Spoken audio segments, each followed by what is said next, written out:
Miku Expo Rewind 2022 was quite the experience, but was supposed to be a trip down memory lane for many people who attended previous concerts, while also being a view of what others could see themselves. Was basically a rehash of Miku Expo 2021 with a bit of nostalgia. Oh, and for some reason, Lucky Orb was performed twice, in 2 different styles. For the second time, and it's actually with an actually good model this time. Why? Needless to say, a lot of people weren't too happy with how the first Rewind turned out. It was confusing, and it felt like it was just an afterthought for clickbaiting views. Heck, I was even confused when I streamed it back in May. Wait, that's not the actual ending, is it?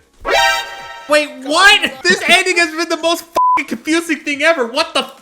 2022 was looking pretty rough for a girl Miku. But then Mega Mix Plus came out, and everyone was so distracted by the game that it gave Krypton the perfect time to come up with a plan B. Or, at least, I like to imagine that's what happened. But in reality, they just made an announcement 3 months later about Miku Expo Rewind Plus, coming back with a new augmented edition. In case you don't know what that means, it's a fancy way of admitting that you fucked up and you'll actually try again. And hey, they let the fans decide what plays, so that's a sign. And exactly 6 days after Halloween passed, it was time for the new Miku Expo Rewind to begin.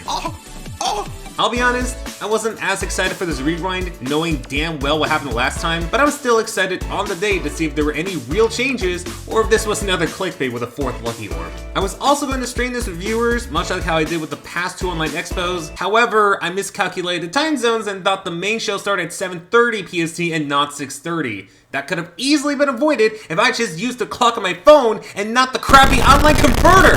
How am I stupid with technology on rare occasions? So I opted for a plan B, record my reactions and type the script you're hearing right now. And since I had low expectations, it was easier for me to unwind and enjoy what I thought was going to be basically the same thing as before.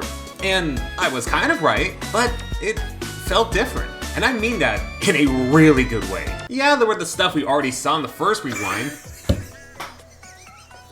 So it begins! But there was way more stuff from past expos. And not just the songs they added, but the segments before. Seeing the lines and events in a quick montage before each segment felt genuine this time around. It was magical and left me with smiles. I was even jealous of other expos that got cooler transitions and effects compared to Miku Expo 2018 in LA. Why the frick did we get that in 2018?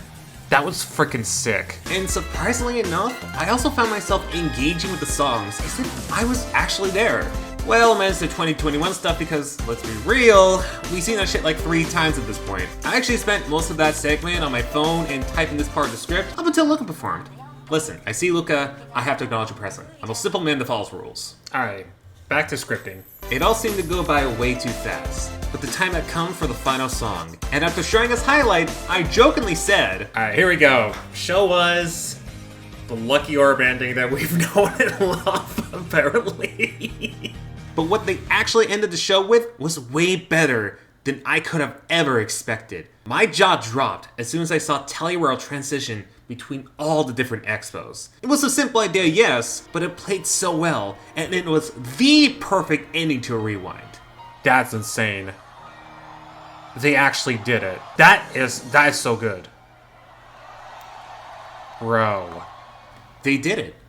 They learned from their mistakes, from the garbage that was Miku Expo 2021 2.0, and made a true ode of nostalgia. This is what it should have been in the first place, but I'm glad we gave them a second chance. Of course, I wish there were some other inclusions, mainly Satisfaction during the LA 2018 Expo. Casey was live there, and it's totally not wanting to hear my voice alongside thousands watching the live stream whatsoever. But overall, I was more than satisfied. It may not be the case for everyone, but this more than makes up for everything they did wrong. In fact, why the fuck did they do that so late? I'm now more stoked for the day the game makes a return to in-person concerts. As much as I enjoyed the online concerts for free, I really miss the energy of going to one in person. Hopefully that's next year, and wouldn't have to wait until 2025. That'd be everyone's nightmare.